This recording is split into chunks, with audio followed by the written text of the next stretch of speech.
नीरू पाठक channel में आपका स्वागत है। दिन है मंगलवार और आज है मार्गशीर्ष मास के कृष्ण पक्ष की चतुर्दशी तिथि और आज चतुर्दशी तिथि सुबह 7:13 से प्रारंभ होगी, जिसका समापन होगा बुधवार को सुबह 9:43 पर।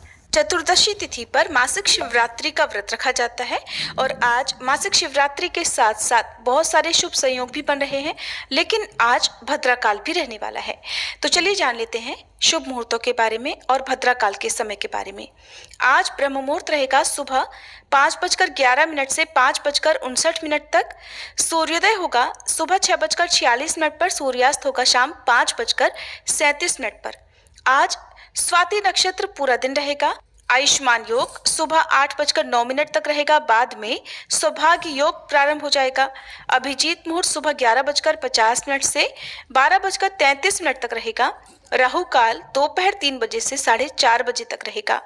चतुर्दशी के व्रत में निशीता काल मुहूर्त में पूजा की जाती है, तो आज रात 11:40 से देर रात 12:33 तक निशीता काल मुहूर्त रहेगा। इसके अलावा आज भद्रा काल प्रारंभ हो जाएगा सुबह 7:12 से और भद्रा की समाप्ति होगी रात 8:27 पर। भद्रा का वास इस बार पाताल लोक में रहेगा और पाताल लोक में रहने वाली भद्रा का पृथ्वी लोक के शुभ कार्यों पर अशुभ प्रभाव नहीं पड़ता है, लेकिन फिर भी बहुत से लोग ऐसे होते हैं जो भद्रा का विचार करते ही हैं, चाहे भद्रा का वास किसी भी लोक में क्यों ना हो। आइए आज सुनते हैं मार्गशीर्ष मास महात्म्य का 13वां अध्याय। उससे पहले हम सभी सुनेंगे सीता नितनेम की कहानी और माँ अन्नपूर्णा की कथा। इस कहानी को सीता माता कहती थी और प्रभु श्री राम सुना करते थे। एक दिन श्री राम भगवान को किसी काम के लिए बाहर जाना पड़ा, तो सीता माता कहने लगी कि भगवान, मेरा तो 12 वर्ष का नितनेम है, अब आप बाहर जाएंगे तो मैं अपनी कहानी किसे सुनाऊंगी। तब श्री राम ने कहा कि सीते, आप कुएं की पाल पर जाकर बैठ जाना और वहां पर जो भी औरतें पानी भरने आएंगी उन्हें अपनी कहानी सुना दिया करना। सीता माता कुएं की पाल पर जाकर बैठ गई। तभी एक स्त्री आई। उसने रेशम की जरी की साड़ी पहन रखी थी और सोने का घड़ा ले रखा था। सीता माता उसे देखकर कहने लगी, बहन, मेरा 12 वर्ष का नितनेम सुन लो। पर वह स्त्री बोली कि मैं तुम्हारा नितनेम सुनूंगी तो मुझे तो घर जाने में देर हो जाएगी और मेरी सास मुझसे झगड़ा करेगी। इसलिए उसने कहानी नहीं सुनी और अपने घर चली गई। लेकिन उसके घर जाते ही उसकी रेशम जरी की साड़ी फट गई। सोने का घड़ा मिट्टी के घड़े में बदल गया। सासू ने देखा तो पूछा, अरे बहू, ये किसका दोष अपने सिर लेकर आ गई है। बहू बोली, माँ जी, कुएं पर एक औरत बैठी थी। उसने अपनी कहानी सुनने के लिए कहा, लेकिन मैंने नहीं सुनी। शायद उसी का ये फल मुझे मिला है। बहू की बात सुनकर अगले दिन वही साड़ी और वही घड़ा लेकर सास कुएं की पाल पर गई। सास को वहीं पर सीता माता बैठी मिली, तो माता सीता ने कहा, बहन, मेरी कहानी सुन लीजिए। सासू बोली, एक बार छोड़, मैं तो 4 बार कहानी सुन लूंगी। तब सीता माता बोली, राम आए लक्ष्मण आए, देश के पुजारी आए, नित नेम का नेम लाए, आओ राम बैठो राम, तपी रसोई जीमो राम, माखन मिश्री खाओ राम, दूध पताशा पियो राम, सूत के पलका मोठो राम, शाल दुशाला पोठो राम, शाल दुशाला ओढ़ो राम, जब बोलूं राम ही राम, राम सवारे सबके काम, खाली घर भंडार भरेंगे, सबका बेड़ा पार करेंगे, श्री राम जय जय राम। सासू बोली, बहन, कहानी तो बहुत अच्छी लगी। फिर कहानी सुनकर सासू घर चली गई और उसकी साड़ी फिर से रेशम जरी की बन गई। मिट्टी का घड़ा भी फिर वापस से सोने के घड़े में बदल गया।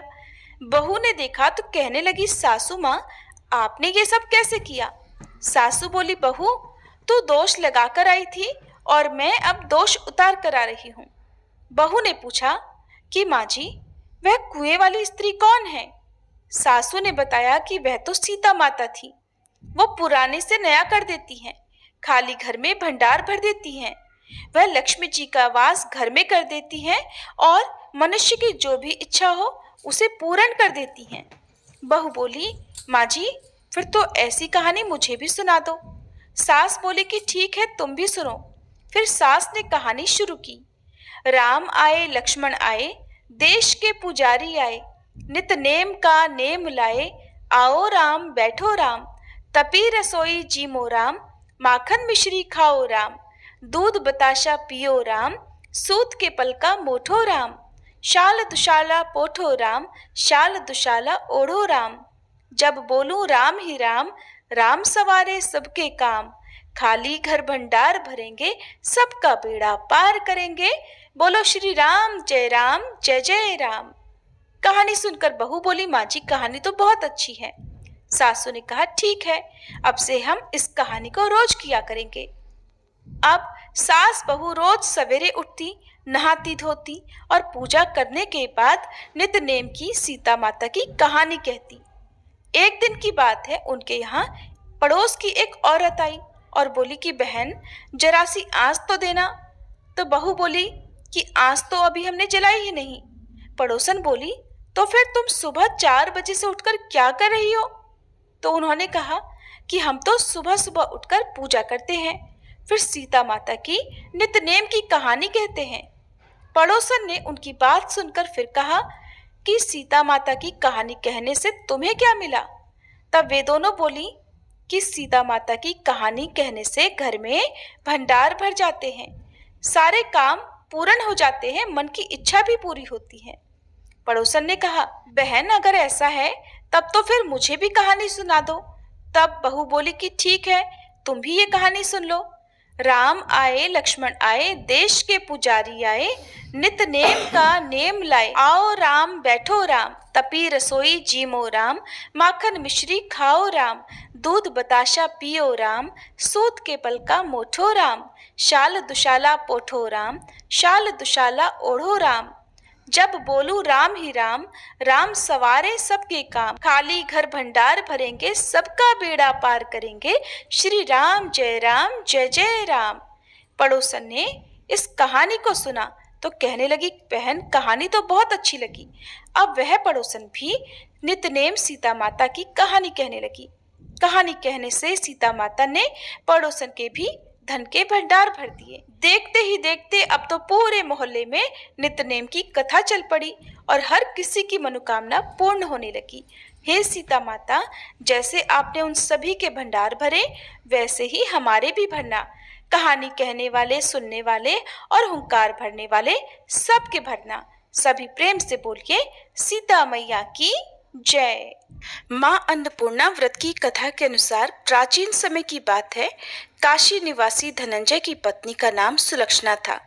उसे अन्य सभी सुख प्राप्त थे, केवल निर्धनता ही उनके दुख का एकमात्र कारण थी और यही दुख उसे हर समय सताता था। एक दिन सुलक्षणा अपने पति से बोली, स्वामी आप कुछ उद्यम करो तो काम चले, इस प्रकार कब तक काम चलेगा? सुलक्षणा की ये बात धनंजय के मन में बैठ गई और वह उसी दिन विश्वनाथ शंकर जी को प्रसन्न करने के लिए बैठ गया और कहने लगा, हे देवाधिदेव विश्वेश्वर, मुझे पूजा पाठ कुछ भी करना नहीं आता, मैं तो केवल आपके ही भरोसे बैठा हूँ।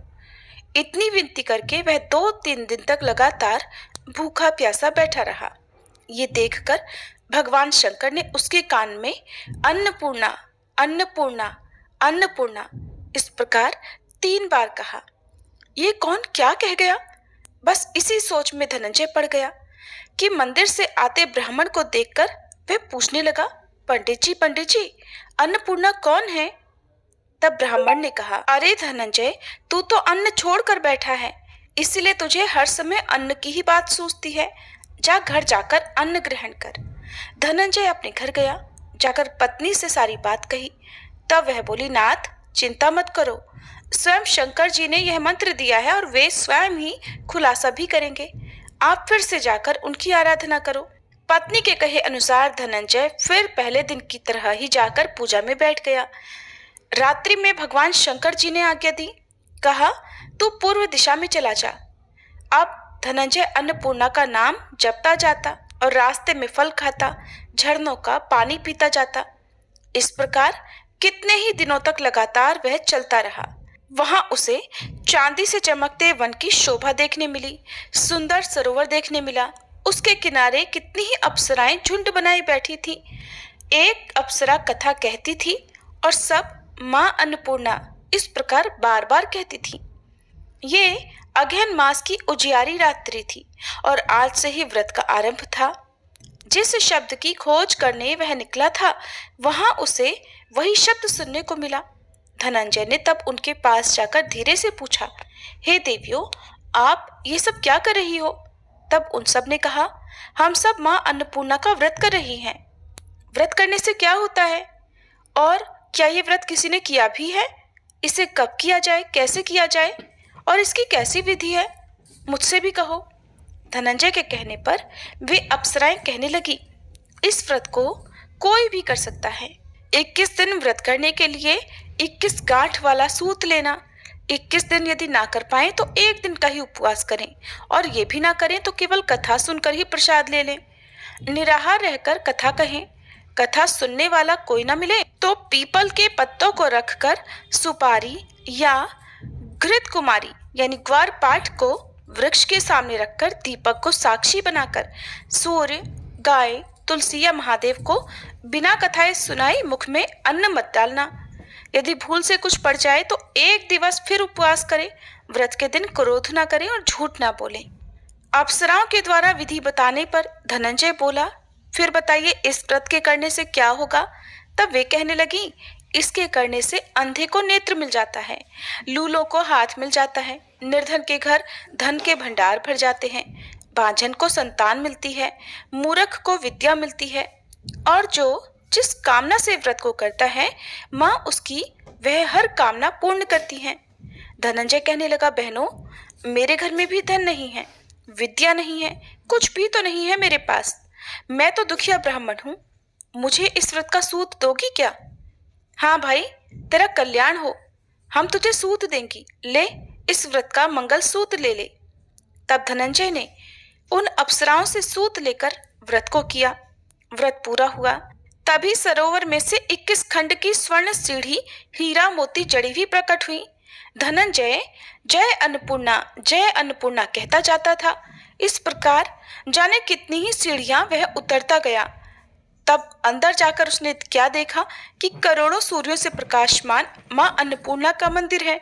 उसके सामने स्वर्ण सिंहासन पर मां अन्नपूर्णा विराजमान है। सामने भिक्षा हेतु शंकर भगवान खड़े हैं। देवांगनाएं चवर डुला रही हैं। कितने ही हथियार बांधे पहरा दे रही हैं। धनंजय दौड़कर मां जगदम्बा के चरणों में गिर पड़ा। देवी उसके मन का दुख जान गई। धनंजय हाथ जोड़कर कहने लगा, माता, आप तो अंतर्यामिनी हैं, आपको मैं अपनी दशा भला क्या बताऊं, आप तो सब कुछ जानती हैं। तब माता बोली, तुमने मेरा व्रत किया है, जा, संसार तुम्हारा सत्कार करेगा। माता ने धनंजय की जिह्वा पर बीज मंत्र लिख दिया। अब तो उसके रोम रोम में विद्या प्रकट हो गई। इतने में क्या देखता है कि वह काशी विश्वनाथ के मंदिर में खड़ा है। माँ का वरदान लेकर धनंजय घर आया। अपनी पत्नी सुलक्षणा से सारी बात कही। माता जी की कृपा से उसके घर में धन संपत्ति उमड़ने लगी। छोटा सा घर बहुत बड़ा गिना जाने लगा। जैसे शहद के छत्ते में मक्खियां जमा हो जाती हैं, उसी प्रकार अनेक सगे संबंधी आ आकर उसकी बढ़ाई करने लगे। कहने लगे, इतना धन और इतना बड़ा घर, सुंदर संतान नहीं है तो फिर इस कमाई को कौन भोगेगा? सुलक्षणा से तो कोई संतान हुई नहीं, इसलिए तुम दूसरा विवाह कर लो। अनिच्छा होते हुए भी धनंजय को दूसरा विवाह करना पड़ा और सती सुलक्षणा को सौतन का दुख झेलना पड़ा। इस प्रकार धीरे धीरे दिन बीतते गए। फिर अगहन मास आया। नए बंधन से बंधे पति से सुलक्षणा ने कहलवाया कि इस व्रत के प्रभाव से ही हम सुखी हुए हैं, इस कारण यह व्रत छोड़ना नहीं चाहिए। ये माता जी का प्रताप है जो हम इतने संपन्न और सुखी हुए हैं। सुलक्षणा की बात सुनकर धनंजय उसके यहाँ आया और व्रत में बैठ गया। नई बहू को इस व्रत के बारे में कुछ भी पता नहीं थी। वो तो धनंजय के वापस घर लौटने की राह देख रही थी। दिन बीतते गए और व्रत पूर्ण होने में केवल 3 दिन बाकी थे कि तभी नई बहू को खबर मिल गई। उसके मन में ईर्ष्या की ज्वाला दहक रही थी। वह सुलक्षणा के घर आ धमकी और उसने वहां भगदड़ मचा दी और वह मारे क्रोध के धनंजय को अपने साथ लिवा ले गई। नए घर में धनंजय को थोड़ी देर के लिए निद्रा ने आ दबाया। वह गहरी नींद सो गया और ठीक उसी समय नई बहू ने उसका व्रत का सूत तोड़कर आग में फेंक दिया। अब तो माताजी का कोप जाग गया। इधर माता क्रोधित हुई और उधर उसके घर में अचानक आग लग गई। सब कुछ जलकर खाक हो गया। सुलक्षणा जान गई और पति को फिर अपने घर ले आई। नई बहू रूठ कर अपने पिता के घर जा बैठी। पति को परमेश्वर मानने वाली सुलक्षणा बोली, नाथ घबराना नहीं, माताजी की कृपा अलौकिक है।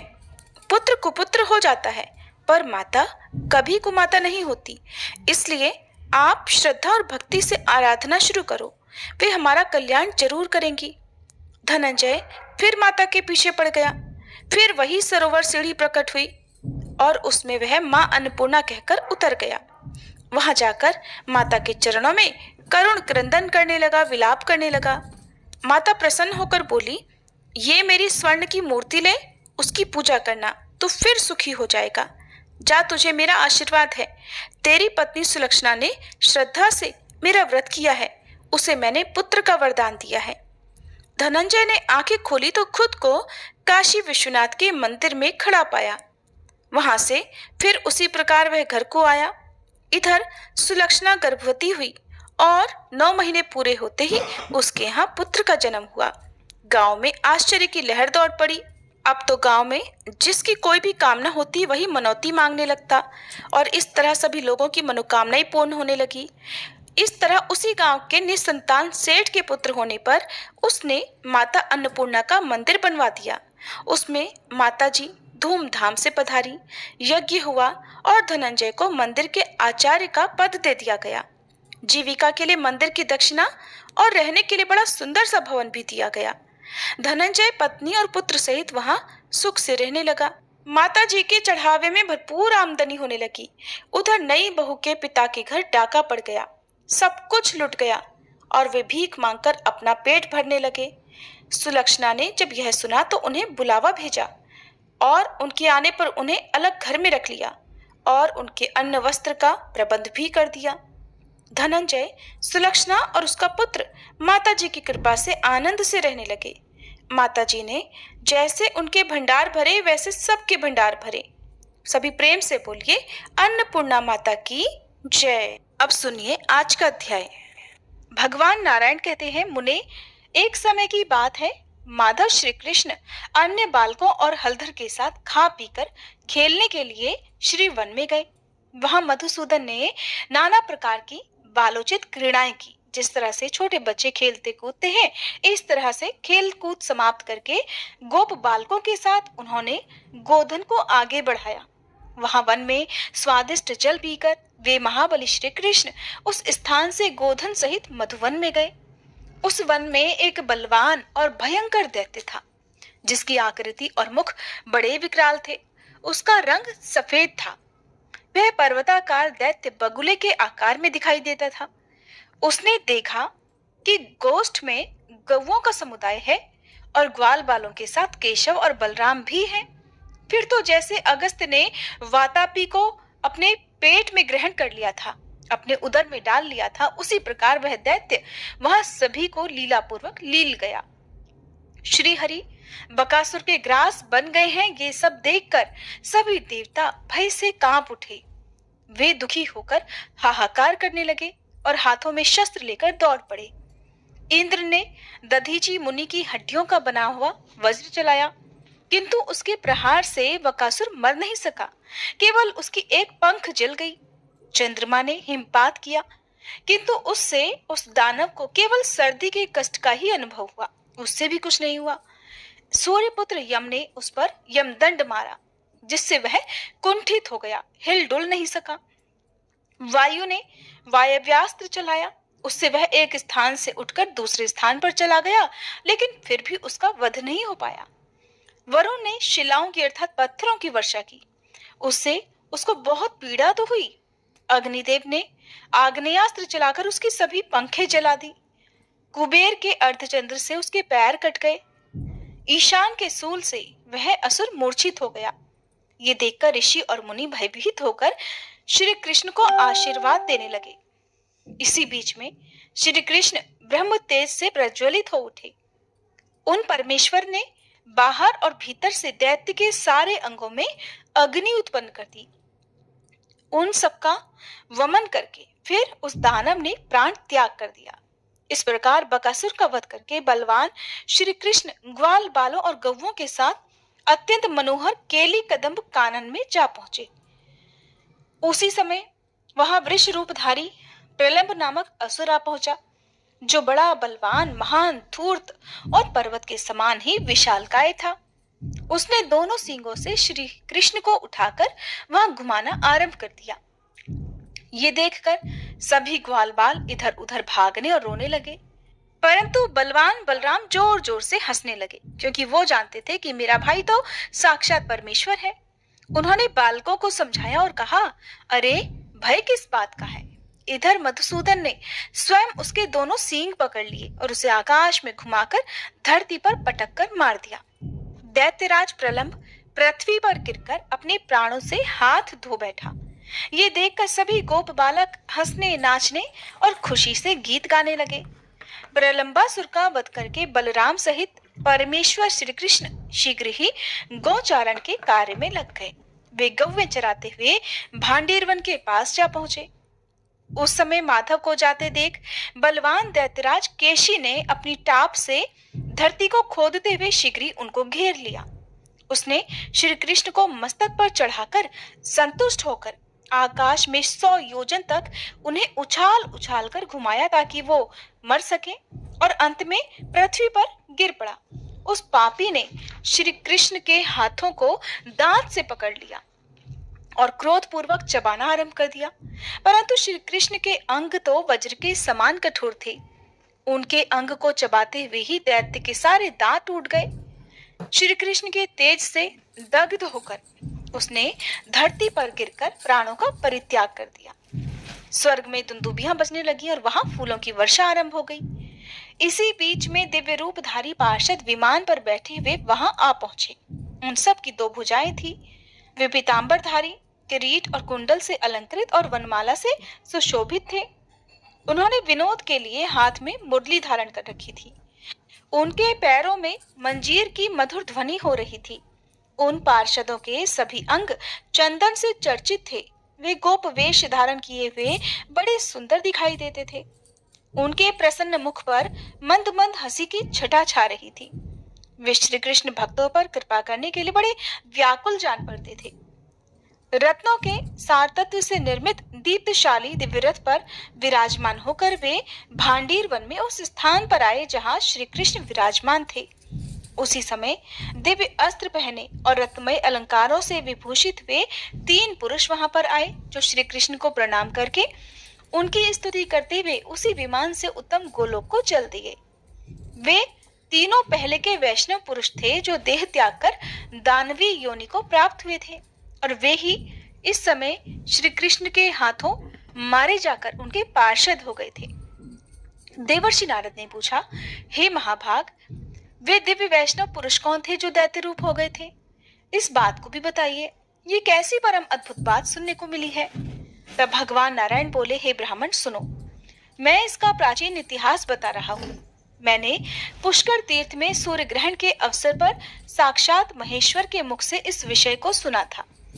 श्री हरि के गुण कीर्तन के प्रसंग में भगवान शंकर ने ये कथा कही थी।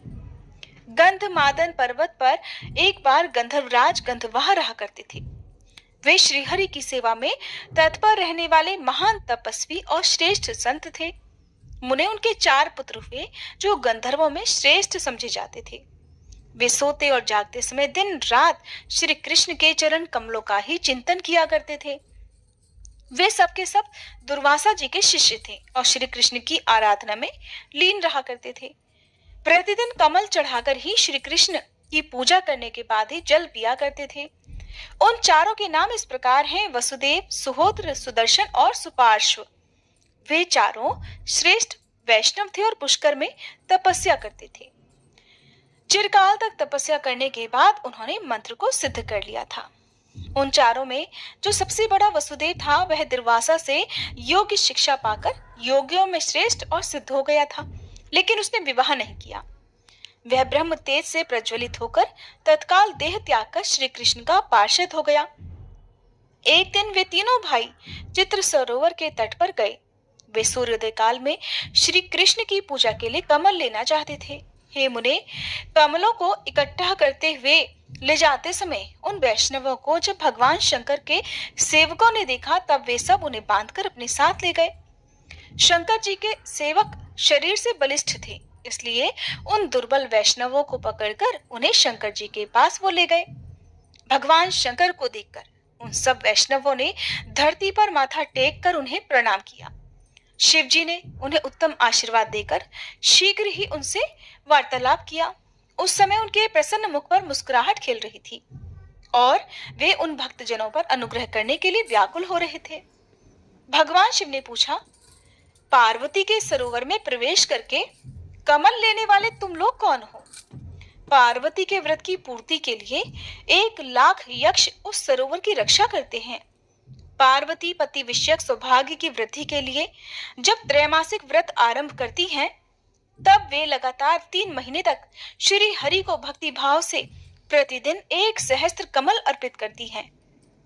भगवान शिव का ये वचन सुनकर अब तो वे तीनों वैष्णव भयभीत होकर श्रद्धा और भक्ति से मस्तक झुकाकर हाथ जोड़कर बोले। गंधर्वों ने कहा, हे प्रभु, हम लोग गंधर्वराज गंधवाह के पुत्र गंधर्वों में श्रेष्ठ हैं। महेश्वर, हम लोग प्रतिदिन श्री हरि को कमल चढ़ाकर ही जल पीते हैं। हे नाथ, हम ये नहीं जानते थे कि पार्वती जी के द्वारा इस सरोवर की रक्षा की जाती है। आप ये सारे कमल ले लीजिए और अपने व्रत को सफल बनाइए। महादेव, हम आज कमल नहीं चढ़ाएंगे और जल भी नहीं पिएंगे। हमने आपको ही वे कमल अर्पित कर दिए। जिनके चरण कमल का प्रतिदिन चिंतन करके हम कमल से पूजा करते हैं, आज साक्षात उन्हीं को कमल अर्पित करके हम सब के सब पवित्र हो गए। प्रभु, ब्रह्म एक ही है, दूसरा नहीं है। उनके लिए कहाँ देह और कहाँ रूप। भक्तों पर कृपा करने के लिए ही भगवान शरीर धारण करते हैं। रूप भेद माया से ही प्रतीत होता है। प्रभु, आप ये कमल ले लीजिए, क्योंकि आप ही हमारे प्रभु हैं। हे अच्युत, हमारा हृदय जिसके ध्यान से परिपूर्ण है, आप अपने उसी रूप का हमें दर्शन कराइए।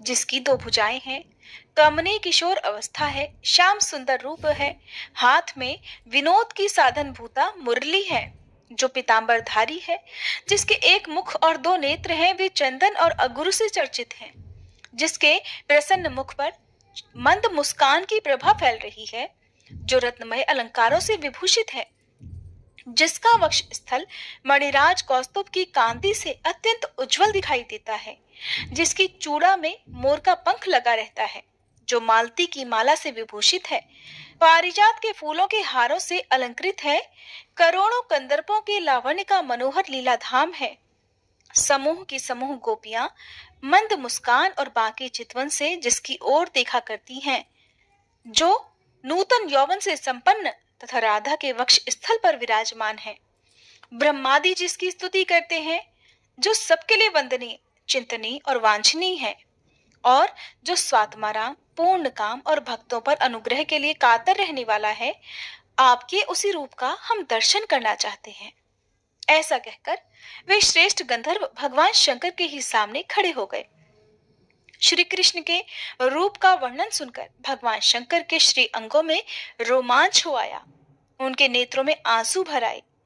वे गंधर्वों की उक्त बातें सुनकर उनसे इस प्रकार बोले कि मैंने ये जान लिया था कि तुम लोग श्रेष्ठ वैष्णव हो और अपने चरण कमलों की धूल से पृथ्वी को पवित्र करने के लिए ही भ्रमण कर रहे हो।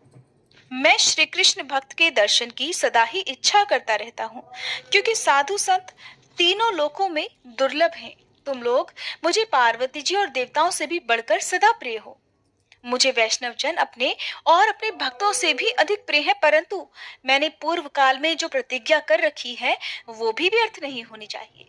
हे महाभाग वैष्णवों, सुनो, मैंने कह रखा है कि पार्वती जी के व्रत के समय जो लोग किसी अन्य व्रत के निमित्त इस सरोवर से कमल ले जाएंगे, वे शीघ्र ही आसुरी योनि को प्राप्त होंगे और इसमें कोई संदेह नहीं। श्री कृष्ण के भक्तों का कहीं भी अशुभ नहीं होता है। तुम लोग पहले दानवी योनि में पढ़कर फिर निश्चय ही गोलोक में पधारोगे। तुम्हारे मन में श्री कृष्ण के रूप का प्रत्यक्ष दर्शन करने के लिए उत्कंठा है, इसलिए बच्चों, तुम्हें भारतवर्ष के वृंदावन में उस रूप का अवश्य ही दर्शन होगा। श्री कृष्ण को देखकर उन्हीं के हाथों से मृत्यु को प्राप्त होकर तुम वैष्णव शिरोमणि बन जाओगे और दिव्य विमान पर आरूढ़ होकर हरिधाम को पधारोगे। तुम लोग अभी यहाँ उस वांछनीय रूप को देखने के लिए उत्सुक हो, इसलिए वो सब देखो।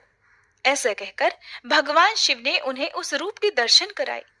उस रूप के दर्शन करके उन वैष्णवों के नेत्रों में आंसू भराए। वे सर्वरूपी भगवान श्री हरि को प्रणाम करके फिर दानवी योनि में चले गए, इसलिए वे दानेश्वर हुए। वसुदेव तो पहले ही मुक्त हो चुका था। सुहोत्र, बकासुर, सुदर्शन, प्रलंब और स्वयं सुपार्श्व केशी हुआ था। भगवान शंकर के वरदान से श्री हरि के परम उत्तम रूप के दर्शन करके उन्हीं के हाथों से मृत्यु को प्राप्त होकर वे उनके परम धाम में चले गए। विप्रवर, श्री हरि का यह अद्भुत चरित्र कहा गया। बक, केशी और प्रलंब के उद्धार का ये प्रसंग वाचकों और श्रोताओं को मोक्ष प्रदान करने वाला है। नारद जी ने पूछा, हे महाभाग, आपकी कृपा प्रसाद से ये सारी अद्भुत बात तो मैंने सुन ली। अब मैं ये सुनना चाहता हूँ कि पार्वती जी ने कौन सा व्रत किया था, उस व्रत के आराध्य देव कौन है, उसका फल क्या है और उसमें पालन करने योग्य नियम क्या है। भगवान, उस व्रत के लिए उपयोगी द्रव्य कौन कौन से हैं, कितने समय तक वह व्रत किया जाता है और उसकी प्रतिष्ठा में क्या क्या करना आवश्यक होता है। प्रभु, भली भांति विचार कर ये भी बताइए। इसे सुनने के लिए मेरे मन में बड़ा कौतूहल है। तब श्री नारायण मुनि बोले, हे मुने, यह त्रैमासिक नामक व्रत है जो नारी के पति विषयक सौभाग्य को बढ़ाने वाला है। इस व्रत के आराध्य देवता है राधिका सहित भगवान श्री कृष्ण। उत्तरायण के विषुव योग में इसका आरंभ होता है। विषुव का अर्थ है कि ज्योतिष के अनुसार वह समय जबकि सूर्य विषुव रेखा पर पहुंचता है और दिन रात दोनों बराबर होते हैं, और दक्षिणायन आरंभ होने तक इसकी समाप्ति हो जाती है। वैशाख की संक्रांति से एक दिन पहले संयम पूर्वक रहकर ही निश्चय हविष्य का सेवन करें। फिर वैशाख की संक्रांति के दिन स्नान करके गंगा जी के तट पर व्रत का संकल्प ले। फिर व्रती पुरुष कलश पर, मणि में, शालिग्राम शिला में या जल में राधिका सहित श्री कृष्ण का पूजन करे। पहले 5 देवताओं की पूजा करके भक्ति भाव से राधा वल्लभ श्री कृष्ण का ध्यान करे। अब उनके साम वेदोक्त ध्यान का भी वर्णन करता हूँ, सुनो। भगवान श्री कृष्ण की अंग कांति सजल जलधर के समान श्याम है। वे रेशमी पीतांबर धारण करते हैं। उनका मुख शरद काल की पूर्णिमा के चंद्रमा के समान मनोहर है। उस पर मंदहास की प्रभा फैल रही है। नेत्र शरद ऋतु के प्रफुल्ल कमलों की शोभा को भी तिरस्कृत कर रहे हैं। उनमें सुंदर अंजन लगा हुआ है। वे गोपियों के मन को बारंबार मोहते रहते हैं। राधा जी उनकी ओर देख रही हैं। वे राधा जी के वक्ष स्थल में विराजमान हैं। ब्रह्मा, अनंत, शिव और धर्म आदि देवता उनकी स्तुति करते हैं। इस प्रकार श्री कृष्ण का ध्यान करके व्रती महिला या पुरुष उस ध्यान के द्वारा ही उनका सानंद आह्वान करे। इसके बाद वह राधा का ध्यान करे। वह ध्यान यजुर्वेद की मध्यान्ह शाखा में वर्णित है। राधा रासेश्वरी है, रमणीया है और रासोल्लास रास के लिए उत्सुक रहती है। रास मंडल के मध्य भाग में उनका स्थान है। वे रास की अधिष्ठात्री देवी हैं। रासेश्वर के वक्ष स्थल में वास करती हैं। रास की रसिका है। रसिक शेखर श्याम सुंदर की प्रिया है। रसिकाओं में श्रेष्ठ है। सुरम्य रमा रूपिणी है। प्रेतम के साथ रमण के लिए उत्सुक रहती हैं। चंदन, कस्तूरी की बेंदी और सिंदूर बिंदु से उनका श्रृंगार किया गया है। कपोलों पर मनोहर पत्रावली की रचना शोभा देती है। अग्निशुद्ध दिव्य वस्त्र से उनकी उज्ज्वलता बढ़ गई है। उत्तम रत्नों द्वारा निर्मित कुंडलों की कांति से उनके सुंदर कपोल प्रकाशित हो रहे हैं। ब्रह्मा आदि के भी सेवनी श्री कृष्ण स्वयं ही उनकी सेवा करते हैं। सर्वेश्वर के द्वारा उनकी स्तुति की जाती है और वे सबकी कारण स्वरूपा हैं। ऐसी श्री राधा का मैं भजन करता हूँ अथवा करती हूँ। इस प्रकार ध्यान करके श्री कृष्ण के साथ उनका पूजन करें। प्रतिदिन भक्ति भाव से 16 उपचार अर्पित करके पूजा करें। व्रती महिला पुरुष प्रत्येक उपचार को अलग अलग करके सबको बारी बारी से प्रसन्नता पूर्वक अर्पित करें। मुने हर दिन 108 दिव्य सहस्त्र दल कमल लेकर उनकी 108 बार आहुतियां दे। भक्ति भाव से कृष्णाय स्वाहा इस मंत्र का उच्चारण करके यत्न पूर्वक वे आहुतियां देनी चाहिए। आम और केले के कच्चे या पके फल को लेकर उसकी 108 आहुतियां भक्ति भाव से देनी चाहिए। फल अखंड होने चाहिए। मुने हर दिन 100 ब्राह्मणों को भक्ति पूर्वक भोजन कराएं। व्रती को नित्य 108 आहुतियों का हवन करना चाहिए। वे आहुतियां भक्ति पूर्वक राधिका सहित श्री कृष्ण को देनी चाहिए। हे नारद, घी मिश्रित तिल से भी हवन करें। नित्य बाजे बजाएं और श्री हरि का कीर्तन कराएं। 3 महीने तक इस नियम का पालन करके उसके बाद व्रत की प्रतिष्ठा करें। हे नारद, प्रतिष्ठा के दिन जो विधान आवश्यक है उसे भी सुनो। 90,000 अक्षत कमल की आहुति दें और यत्न पूर्वक 9,000 ब्राह्मणों को उत्तम स्वादिष्ट और मीठे अन्न भोजन कराएं। 9,720 फल और तरह तरह के मनोहर द्रव्य का नैवेद्य अर्पित करें। इसके बाद संस्कार युक्त अग्नि की स्थापना करके विद्वान पुरुष होम करे। घी युक्त तिल की 90,000 आहुतियां देकर ब्राह्मणों को भक्ति भाव से वस्त्र भोजन यज्ञोपवीत और फल सहित अन्न और तिल के लड्डू दे। साथ ही शीतल जल से भरे हुए 90 कलशों का भी दान करना चाहिए। इस प्रकार व्रत करके ब्राह्मण को दक्षिणा देनी चाहिए। दक्षिणा का परिमाण वही है जो वेदों में बताया गया है। 1000 बैल हो और उनके सींगों में सोना मढ़ा गया हो। हे ब्राह्मण, इस प्रकार त्रैमासिक व्रत बताया गया है। इस सामवेदोक्त व्रत का पूर्व काल में हम दोनों ने भी पालन किया था। हे ब्राह्मण, दूसरी स्त्रियों द्वारा उस व्रत का अनुष्ठान होता देख पार्वती देवी ने प्रसन्नता पूर्वक दोनों हाथ जोड़कर भक्ति भाव से सिर झुकाकर भगवान शंकर से कहा। पार्वती जी बोली, हे जगन्नाथ, आज्ञा कीजिए, मैं उत्तम व्रत का पालन करूंगी। हम दोनों के इष्ट देव श्री हरि के व्रतों में ये श्रेष्ठ व्रत है। पार्वती जी की ये बात सुनकर भगवान शंकर बहुत प्रसन्न हुए और उनका शरीर पुलकित हो उठा। हंसकर मधुर वाणी में वे बोले, हे ईश्वरी, आप महालक्ष्मी स्वरूपा हो, आपके लिए भला क्या साध्य है। आप सर्वसम्मत स्वरूपा और अनंत शक्ति रूपिणी हो। देवी, आप जिसके घर में हो वह संपूर्ण ऐश्वर्य का भाजन है। हे शुभ प्रदे, मैं ब्रह्मा और विष्णु तुम में भक्ति रखकर तुम्हारे कृपा प्रसाद से ही संसार की सृष्टि, पालन और संहार में समर्थ हुए हैं। हिमालय कौन है, मेरी क्या बिसात है, और कार्तिकेय और गणेश भी क्या हैं। आपके बिना तो हम सब लोग असमर्थ हैं और आपका सहयोग पाकर हम सभी सब कुछ करने में समर्थ हैं। ऐसा कहकर भगवान शंकर ने देवी पार्वती से उस व्रत का अनुष्ठान करवाया। पार्वती जी ने सभी स्त्रियों की अपेक्षा विलक्षण रूप से उस व्रत का संपादन किया। हे नारद, इस प्रकार पार्वती जी ने जो व्रत किया था वह सब मैंने कह सुनाया। पार्वती जी के व्रत में ब्राह्मण लोग रत्न ढोकर ले जाने में असमर्थ हो गए। हे नारद, ये सारा इतिहास तो तुमने सुन लिया। अब जो प्रसंग चल रहा है वह श्री कृष्ण का बाल चरित्र भी सुनो। ये श्री कृष्ण की बाल लीला पद पद में नई नई प्रतीत होगी। पूर्वोक्त दानवेंद्रों का वध करके श्री कृष्ण ग्वाल बालों के साथ फिर गोकुल धाम में अपने घर को चले गए, जो कि कुबेर भवन के समान ही बड़ा समृद्धशाली था। वहां बालकों ने बड़ी प्रसन्नता के साथ सभी लोगों से वन में जो भी घटित हुई थी घटनाएं उनके बारे में बता दिया। ये सुनकर सभी लोग हैरान रह गए, किंतु नंद जी को बड़ा भय हुआ। उन्होंने वृद्ध गोपों और बड़ी बूढ़ी गोपियों को अपने घर पर बुलवाया और जो संकट छाया हुआ था उसे दूर करने का उपाय ढूंढ निकाला। उपाय निश्चित करके गोपराज उस स्थान का त्याग कर देने को तैयार हो गए। मुने, उन्होंने उसी समय सबको वृंदावन में चलने की आज्ञा दी। नंद जी की आज्ञा सुनकर सभी लोग वहां जाने को तत्पर हो गए। गोप गोपियां बालक बालिकाएं सब इस नई यात्रा के लिए तैयार हो गए। उन्होंने सोचा कि अब गोकुल में रहना खतरे से खाली नहीं है। तब समस्त ग्वाल बाल श्री कृष्ण और हलधर के साथ बड़ी प्रसन्नता के साथ चल दिए। तरह तरह की वेशभूषा वाले वे बालक गीत गाते हुए जा रहे थे। कोई वंशी की मधुर तान छेड़ते तो कोई सींग बजाते थे।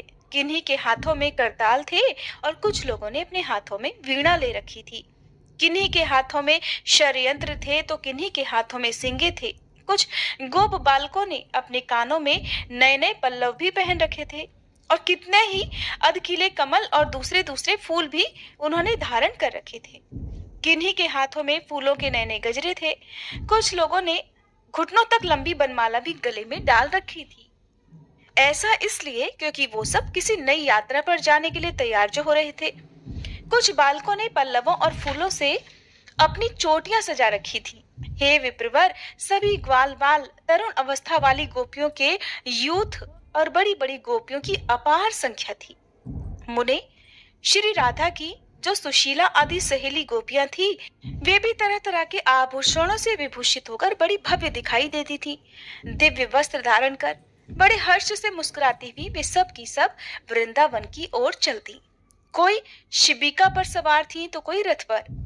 राधिका देवी रत्नमय अलंकारों से विभूषित होकर सोने के उपकरणों से युक्त रथ पर बैठकर उन सब सहेलियों के साथ यात्रा कर रही थी।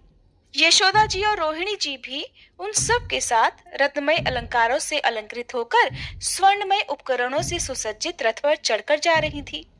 नंद सुनंद श्रीदामा गिरिभानु विभाकर वीर भानु और चंद्रभानु ये प्रमुख गोपगण हाथी पर बैठकर बड़े आनंद से यात्रा कर रहे थे।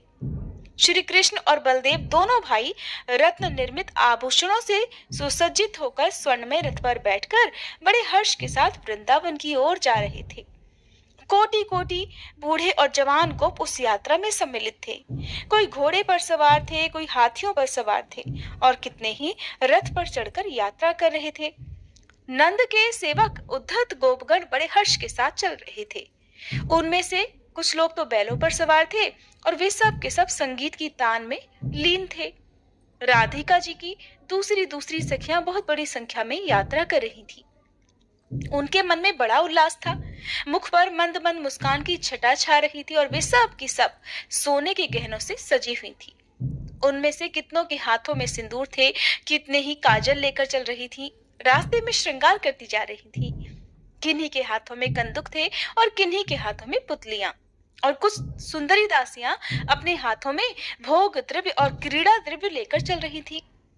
किन्हीं के हाथों में फूलों की मालाएं थी। कुछ गोपियां हाथों में वीणा आदि वाद्य लिए हुए बड़ी आनंद के साथ यात्रा कर रही थी। कुछ तो अपने साथ अग्निशुद्ध दिव्य वस्त्रों का भार भी लेकर चल रही थी और कितनी ही चंदन, अगरू, कस्तूरी और केसर का द्रव्य भी लेकर जा रही थी। मुने, वृंदावन में पहुंचकर सबने उसे गृह शून्य देखा। तब वे सभी लोग वृक्षों के नीचे यथास्थान ठहर गए।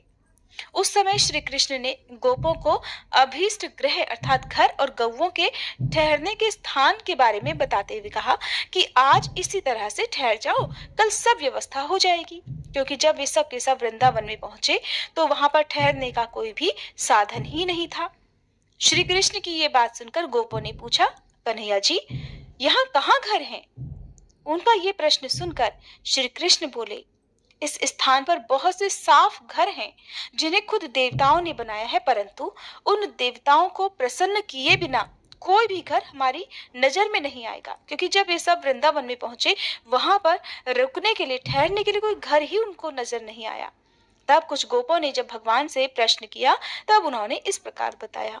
इसलिए भगवान कृष्ण कहने लगे कि हे गोपगण, बिना देवताओं को प्रसन्न किए, उनकी पूजा किए बिना तो यहाँ पर बसे हुए कोई भी घर हमारी नजर में आ ही नहीं सकते। इसलिए हे गोपगणों, आज वन देवताओं की पूजा करके वृंदावन के बाहर ही ठहरो। प्रातःकाल तुम्हें यहाँ पर निश्चय ही बहुत से रमणीय घर दिखाई देंगे। धूप, दीप, नैवेद्य, भेंट, पुष्प और चंदन आदि के द्वारा वट के मूल भाग में स्थित चंडिका देवी की पूजा करो। श्री कृष्ण की ये बात सुनकर गोपों ने फिर दिन में देवताओं की पूजा करके भोजन आदि किए और फिर रात में वहीं प्रसन्नता पूर्वक शयन किया, अर्थात वहीं पर विश्राम करके सो गए। भगवान नारायण कहते हैं, नारद, रात में वृंदावन के भीतर सभी ब्रजवासी और नंदराय जी सो गए। निद्रा के स्वामी श्री कृष्ण भी अपनी मैया यशोदा के वक्ष स्थल पर बड़ी गहरी निद्रा के वशीभूत हो गए। रमणी शैयाओं पर सोई हुई गोपियां भी निद्रा में लीन हो गई। कोई शिशुओं को गोद में लेकर, कोई अपनी सखियों के साथ सटकर, कोई छकड़ों पर और कोई रथों पर ही स्थित होकर निद्रा से अचेत हो गई। पूर्ण चंद्रमा की चांदनी फैल जाने से जब वृंदावन स्वर्ग से भी अधिक सुंदर लगने लगा, नाना प्रकार के पुष्पों का स्पर्श करके बहने वाली मंद मंद वायु से जब वह सारा वन प्रांत सुवासित अर्थात सुगंधित हो उठा, तब समस्त प्राणी निश्चेष्ट होकर सो गए। और रात में पंचम मुहूर्त के बीत जाने पर शिल्पियों के गुरु के भी गुरु भगवान विश्वकर्मा जी वहां आए। उन्होंने दिव्य और महीन वस्त्र धारण कर रखा था। उनके गले में मनोहर रत्नमाला शोभा दे रही थी। वे अनुपम रत्न निर्मित अलंकारों से सुशोभित थे। उनके कानों में कांतिमान मकराकृत कुंडल झलमला रहे थे। वे ज्ञान और अवस्था में वृद्ध होने पर भी किसी किशोर की तरह दर्शनीय थे। अत्यंत सुंदर, तेजस्वी और कामदेव के समान कांतिवान थे। उनके साथ विशिष्ट शिल्प कला में निपुण 3 करोड़ शिल्पी भी थे। आप जानते हैं क्यों थे? क्योंकि उन्हें रातों रात प्रातःकाल होने से पहले ही वृंदावन में सभी ब्रजवासियों के ठहरने के लिए घर जो बनाने थे। उन सब के हाथों में मणिरत्न, हेमरत्न और लोहे से बने हुए अस्त्र थे। कुबेर वन के किंकर यक्ष समुदाय भी वहां आ पहुंचे। वे स्फटिक मणि और रत्नमय अलंकारों से विभूषित थे। किन्हीं किन्हीं के कंधे बहुत बड़े थे, किन्हीं के हाथों में पद्मराग मणि के ढेर थे और किन्हीं के हाथों में इंद्र नीलमणि के ढेर थे। कुछ यक्षों ने अपने हाथों में स्यमंतक मणि भी ले रखी थी और कुछ यक्षों ने चंद्रकांत मणि। अन्य बहुत से यक्षों के हाथ में सूर्यकांत मणि और प्रभाकर मणि के ढेर प्रकाशित हो रहे थे। किन्हीं के हाथों में फरसे थे तो किन्हीं के हाथों में लोहसार थे। कोई कोई गंधसार और श्रेष्ठ मणि लेकर आए थे। किन्हीं के हाथों में चंवर थे और कुछ लोग दर्पण, सोने के पात्र और स्वर्ण कलश आदि के बोझ लेकर आए हुए थे। विश्वकर्मा जी ने वह अत्यंत मनोहर सामग्री देखकर सुंदर नेत्रों वाले भगवान श्री कृष्ण का ध्यान करके वहां नगर निर्माण का कार्य आरंभ कर दिया। भारतवर्ष का वह श्रेष्ठ और सुंदर नगर 5 योजन विस्तृत था। तीर्थों का सारभूत वह पुण्य क्षेत्र श्री कृष्ण को अत्यंत प्रिय है। जो वहां मुमुक्षु होकर निवास करते हैं, उन्हें वह परम निर्वाण की प्राप्ति कराने वाला है। गोलोक में पहुंचने के लिए तो वह सोपान रूप है। सबको मनोवांछित वस्तु प्रदान करने वाला है। वहां 4-4 कमरे वाले 4 करोड़ भवन बनाए गए थे, जिससे वह नगर अत्यंत मनोरम प्रतीत होता था। श्रेष्ठ पत्थरों से निर्मित वह विशाल नगर किवाड़ों, खंभों और सोपानों से सुशोभित था। पर्वतीय प्रस्तर खंडों से निर्मित वेदिकाएं और प्रांगण उस नगर के भवनों की शोभा बढ़ा रहे थे। हर घर में यथायोग्य छोटे बड़े 2 दरवाजे थे। हर्ष और उत्साह से भरे हुए देवशिल्पी ने स्फटिक जैसी मणियों से उस नगर के भवनों का निर्माण किया था। उसमें गोपों के लिए यथास्थान और यथायोग्य निवास स्थान बनाकर विश्वकर्मा जी ने वृषभानु गोप के लिए पुनः रमणीय भवन का निर्माण आरंभ कर दिया। उसके चारों ओर परकोटे और खाइयां बनी हुई थी। चारों दिशाओं में 4 दरवाजे थे। 4-4 कमरों से युक्त 20 भव्य भवन भी वहां बनाए गए थे। उस संपूर्ण भवन का निर्माण महामूल्य मणियों से किया गया था। वहां का प्रत्येक सुरम्य मंदिर सोने की कलशों से दैदीप्यमान था और उस आश्रम के एक अत्यंत मनोहर निर्जन प्रदेश में, जो कि मनोहर चंपा वृक्ष के बगीचे के भीतर था, पति सहित कलावती के उपभोग के लिए विश्वकर्मा जी ने कौतूहलवश एक ऐसी अट्टालिका बनाई थी जिसका निर्माण विशिष्ट श्रेणी की श्रेष्ठ मणियों द्वारा हुआ था। उसमें इंद्रनील मणि के बने हुए 9 सोपान थे।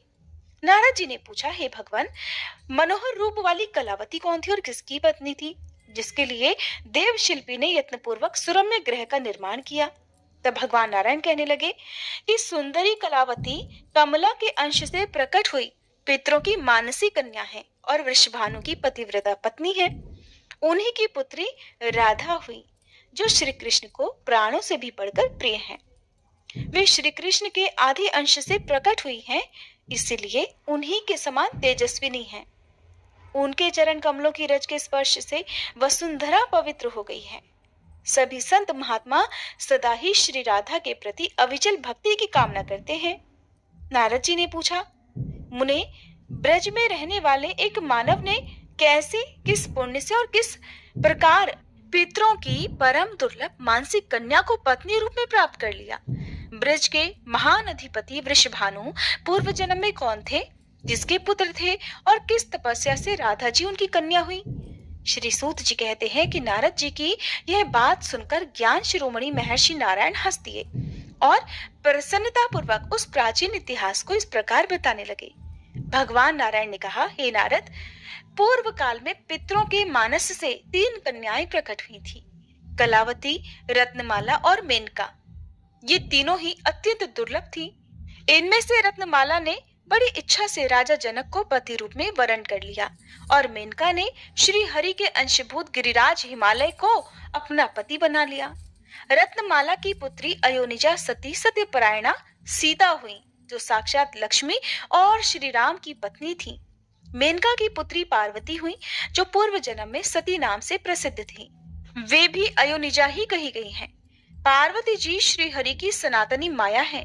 उन्होंने तपस्या से नारायण स्वरूप महादेव जी को पति रूप में प्राप्त किया है। कलावती ने मनुवंशी राजा सुचंद्र का वरण किया। वे राजा साक्षात श्री हरि के अंश थे। उन्होंने कलावती को पाकर अपने आप को गुणवानों में श्रेष्ठ और अत्यंत सुंदर माना। वे उनके सौंदर्य की प्रशंसा करते हुए मन ही मन कहते थे कि इनका तो रूप ही अद्भुत है, वेश भी आश्चर्यजनक है और इनकी नई अवस्था कैसी अद्भुत है।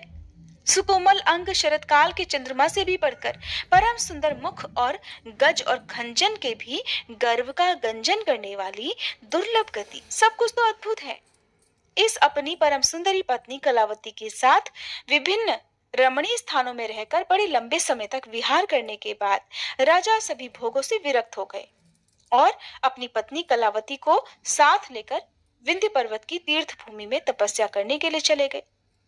भारत में अत्यंत प्रशंसा के योग्य वह उत्तम स्थान पुलहाश्रम के नाम से प्रसिद्ध है। वह राजा ने मोक्ष की इच्छा मन में लेकर सहस्त्र दिव्य वर्षों तक कठिन तप किया। उनके मन में कोई लौकिक कामना नहीं थी। वे आहार छोड़ देने के कारण बहुत कमजोर हो गए।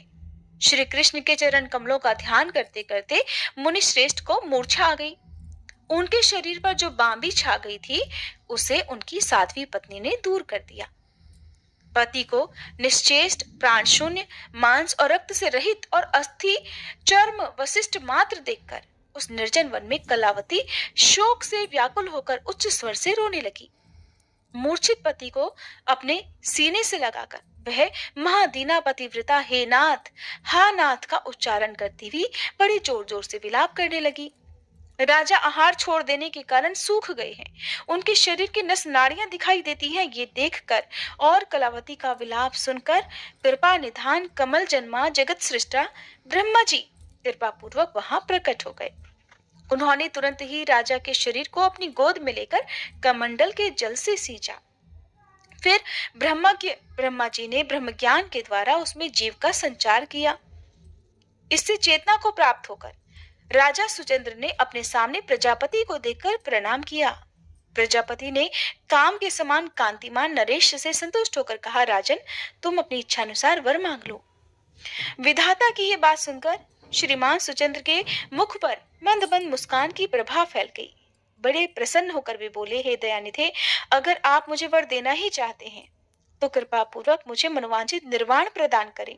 इस वरदान के मिल जाने पर मेरी क्या दशा होगी, उसका मन ही मन अनुमान करके कलावती के कंठ, ओठ और तालु सूख गए। वह सती संतृप्त होकर वर देने को उद्धत हुए विधाता से बोली, हे ब्रह्मा जी, अगर आप महाराज को मुक्ति दे रहे हैं तो मुझ अबला की क्या गति होगी, ये आप ही बताइए। हे चतुरानन, कांत के बिना कांता की क्या शोभा है। श्रुति में सुना गया है कि पतिव्रता नारी के लिए तो पति ही व्रत है, पति ही गुरु, इष्ट देव, तपस्या और धर्म है। हे ब्रह्मन, सभी स्त्रियों के लिए पति से बढ़कर परम प्रिय वस्तु और परम प्रिय बंधु कोई नहीं है। पति सेवा परम दुर्लभ है, वह सब धर्मों से बढ़कर है। पति सेवा से दूर रहने वाली स्त्री का सारा शुभ कर्म निष्फल हो जाता है। हे ब्रह्मा जी, पति के बिना साध्वी स्त्रियों के लिए तो मरण ही जीवन है और जीवन मृत्यु से भी अधिक कष्ट देने वाला है। इसलिए अगर मेरे बिना ही आप इन्हें मुक्त कर देंगे तो प्रभु, मैं आपको श्राप देकर स्त्री हत्या का दारुण पाप भी प्रदान कर सकती हूँ। कलावती की बात सुनकर ब्रह्मा जी विस्मित होकर मन ही मन भय मानते हुए अमृत के समान मधुर और हितकर वचन कहते हुए बोले। ब्रह्मा जी ने कहा, बेटी, मैं तुम्हारे पति को तुम्हारे बिना मुक्त होने ही नहीं दूंगा। हे पतिव्रते, तुम अपने पति के साथ कुछ वर्षों तक स्वर्ग में रहकर सुख भोगो, फिर तुम दोनों का भारतवर्ष में जन्म होगा। वहां जब साक्षात सती राधिका तुम्हारी पुत्री होंगी, तब तुम दोनों जीवन मुक्त हो जाओगे और श्री राधा के साथ ही गोलोक में पधारोगे। हे राजन, तुम कुछ समय तक अपनी पत्नी के साथ स्वर्गीय सुख का उपभोग करो। ये स्त्री साध्वी और सत्व गुण से युक्त है, तो मुझे श्राप मत देना, क्योंकि श्री कृष्ण के चरणारविंदों में चित्त लगाए रखने वाले जीवन मुक्त संत समदर्शी होते हैं। उनके मन में श्री हरि के दुर्लभ दास्य भाव को पाने की इच्छा रहती है, वो निर्वाण नहीं चाहते। ऐसा कहकर ब्रह्मा जी उन दोनों को वर देकर उनके सामने खड़े रहे। वे दोनों ने प्रणाम करके फिर स्वर्ग की ओर चल दिए। फिर ब्रह्मा जी भी अपने धाम को चले गए। तदंतर वे दोनों दंपत्ति समयानुसार स्वर्गीय भोगों का उपभोग करके भारतवर्ष में आए, जो परम पुण्यदायक और दिव्य स्थान है। ब्रह्मादि देवता भी वहां जन्म लेने की इच्छा रखते हैं। सुचंद्र ने गोकुल में जन्म लिया और उनका नाम वहां वृषभानु हुआ। वे सूरभानु के वीर और पद्मावती के गर्भ से उत्पन्न हुए। उन्हें अपने पूर्व जन्म की सारी बातें याद थी। वे श्री हरि के अंश थे और जैसे शुक्ल पक्ष में चंद्रमा बढ़ते हैं, उसी प्रकार ब्रजधाम में वे हर दिन बढ़ने लगे। धीरे धीरे वे ब्रज के अधिपति बन गए। उन्हें सर्वज्ञ और महायोगी माना गया है। उनका मन सदा श्री हरि के चरण कमलों के चिंतन में ही लगा रहता था। उधर कलावती कानिकुब्ज देश में उत्पन्न हुई। वो भी अयोनिजा, पूर्व जन्म की बातों को याद रखने वाली महासाध्वी, सुंदरी और कमला की कला थी। कान्यकुब्ज देश में महापराक्रमी राजन भनंदन राज्य करते थे। उन्होंने यज्ञ के अंत में यज्ञ कुंड से प्रकट हुई दूध पीती वस्त्रहीन नन्ही बालिका के रूप में उसे पाया था। वह सुंदरी बालिका उस कुंड से हंसती हुई निकली थी। उसकी अंग कांति तपाए हुए सोने के समान थी। वो तेज से प्रकाशित हो रही थी। राजा भनंदन ने उस बालिका को गोद में लेकर अपनी प्यारी रानी मालावती को बड़ी प्रसन्नता से सौंप दिया। मालावती के आनंद की सीमा नहीं रही। वह उस बालिका को अपना स्तनपान कराने लगी। उसके अन्नप्राशन और नामकरण के दिन शुभ बेला में जब राजा सत्पुरुषों के बीच में बैठे हुए थे, तभी एक आकाशवाणी हुई, नरेश्वर, इस कन्या का नाम कलावती रखो। ये सुनकर राजा ने वही नाम रख दिया। उन्होंने ब्राह्मणों, याचकों और बंदीजनों को बड़ी प्रचुर मात्रा में धन का दान किया। सबको भरपेट भोजन कराया और बड़ा भारी उत्सव भी मनाया। समयानुसार उस रूपवती कन्या ने युवावस्था में प्रवेश किया।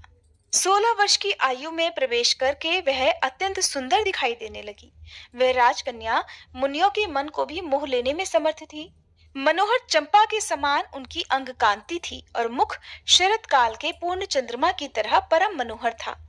एक दिन गजराज किसी मंद गति से चलने वाली राजकुमारी राजमार्ग से कहीं जा रही थी। नंद जी ने उस कन्या को मार्ग में देखा। देखकर वे बड़े प्रसन्न हुए। उन्होंने उसे मार्ग से आने जाने वाले लोगों से बड़े आदर पूर्वक पूछा कि ये किसकी कन्या जा रही थी। तो लोगों ने बताया, यह महाराज भनंदन की कन्या है, जिसका नाम कलावती है। ये धन्यावाला लक्ष्मी जी के अंश से राज मंदिर में प्रकट हुई है और कौतुकवश खेलने के लिए अपनी सहेली के घर जा रही है। ब्रजराज, आप तो ब्रज को पधारिए। ऐसा उत्तर देकर लोग वहां से चले गए। अब नंद जी के मन में बड़ा हर्ष हुआ। वे राजभवन को चले गए। रथ से उतरकर उन्होंने तत्काल ही राजसभा में प्रवेश किया। राजा उठकर खड़े हो गए। फिर उन्होंने नंदराय जी से बात की और उन्हें बैठने के लिए सोने का सिंहासन दिया। फिर उन दोनों में बहुत देर तक वार्तालाप हुआ। फिर नंद जी ने बड़े विनीत भाव से राजा से संबंध की बात चलाई। नंद जी ने कहा, हे राजन सुनिए, मैं एक शुभ और विशेष बात आपसे कहना चाह रहा हूँ। आप इस समय अपनी कन्या का संबंध एक विशिष्ट पुरुष के साथ स्थापित कर दीजिए। ब्रज में सुरभानु के पुत्र श्रीमान वृषभानु निवास करते हैं, जो ब्रज के राजा हैं। वे भगवान नारायण के अंश से उत्पन्न हुए हैं और उत्तम गुणों के भंडार, सुंदर, सुविद्वान, सुस्थिर, यौवन से युक्त, योगी, पूर्व जन्म की बातों को याद रखने वाले और नवयुवक हैं। आपकी कन्या भी यज्ञ कुंड से उत्पन्न हुई है, इसलिए अयोनिजा है। त्रिभुवन मोहिनी कन्या कलावती भगवती कमला की अंश है और स्वभावतः शांत जान पड़ती है। वृषभानु आपकी पुत्री के योग्य हैं और आपकी पुत्री भी उन्हीं के योग्य हैं। मुने, राजसभा में ऐसा कहकर नंद जी मौन हो गए। तब राजा भनंद ने विनय से नम्र होकर उन्हें इस प्रकार उत्तर दिया। राजा भनंदन ने जो कुछ भी कहा उसका वर्णन आप अगले अध्याय में सुनेंगे। अब सुनिए श्री कृष्ण चालीसा पाठ।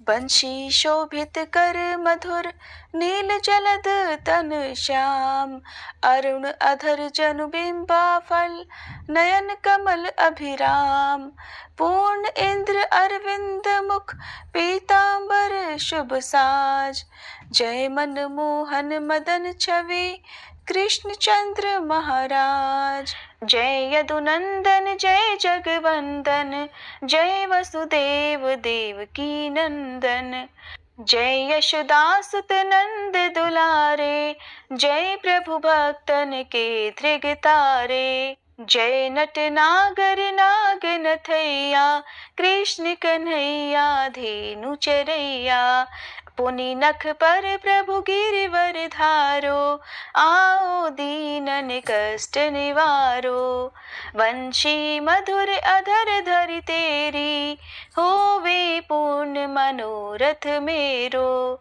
आओ हरि पुनि माखन चाखो, आज लाज भारत की राखो, गोल कपोल चिबुक अरुणारे, मृदु मुस्कान मोहिनी डारे, रंजित राजीव नयन विशाला, मोर मुकुट वैजंती माला, कुंडल श्रवण पीत पट आछे।